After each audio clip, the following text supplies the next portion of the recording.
লাইলার মধ্যে কি এমন আছে যে প্রিন্স মামুনের মতো মানে আমরা যেটাই বলি কেন তুলনামূলকভাবে বয়সের আনুপাতিক হারে তো আপনি বয়সটা বেশি, সেই ক্ষেত্রে কি এমন ছিল আপনার মধ্যে যে প্রিন্স মামুন আপনার প্রেমে পড়তে বাধ্য হলো?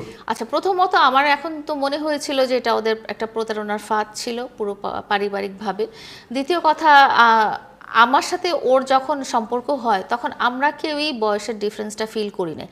ও এত ছোট বয়সে হয়েও কিন্তু আমার আমার মতো মানুষের ম্যাচুরিটি লেভেলে অ্যাডজাস্ট করতে পেরেছিল।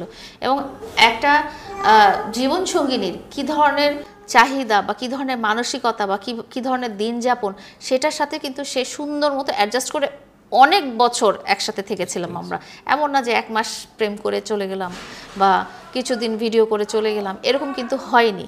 সো ও কিন্তু খুব মানে আমার সাথে ওর সাথে যে একটা বয়সের এত বড় ডিস্টেন্স, এটা ও কখনোই ফিল করে নাই এবং আমিও ফিল করি নাই। আমাদের মধ্যে বয়সটা কখনোই বাধা হয়ে দাঁড়ায় নাই এবং আমরা একজন আরেকজনের সাথে খুব একটা বলে না যে অন্তরের মিল, একদম আল্লাহ তাআলার তরফ থেকে যেটা পাঠায় সেরকমই মিল ছিল আমাদের চারটা। আপনারা যদি পুরনো ভিডিওগুলো দেখেন, 2021 সালের ভিডিওগুলো যদি দেখেন, দেখবেন যে সে অতটুকু মানুষ হয়েও সে কিন্তু আমাকে সারা দুনিয়ার সামনে তার ভালোবাসা হিসেবে প্রকাশ করে দিয়েছিল। 2021 সালের ভিডিওতে যখন আমি ভিডিওই করতাম না, সব দুনিয়ার মানুষের কাছে সে পরিচয় করে দিয়েছে এটা আমার ভালোবাসার মানুষ।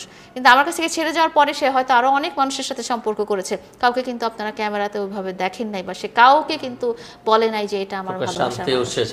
সে কারণ তার মধ্যে ওই ভালোবাসা এখনো জন্মায়নি বা ওই যে যার সাথে সে সম্পর্কিত হয়েছে সেই মানুষও হয়তো তাকে আমার মতো করে ভালোবাসে নাই। এই যে বললাম না যে আমাদের ভালোবাসাটা এরকম ছিল যে মনে হয়েছে যে আল্লাহ তাআলার তরফ থেকে আল্লাহ তাআলা আমাদেরকে জুটিটা বানিয়ে দিয়েছিল। এবং মানে তার সুখে দুঃখে, শুধু তার সুখে দুঃখে না, আমারও সুখে দুঃখে সে এমনভাবে আমার পাশে ছিল।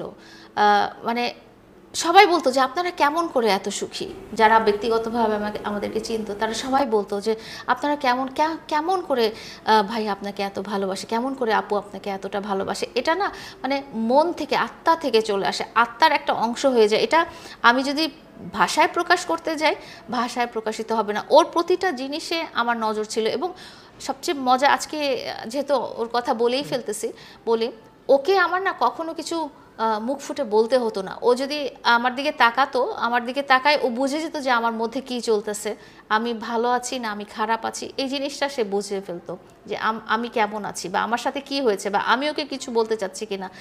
ইভেন এখনো যখন ও যদি আমার সামনে থাকে,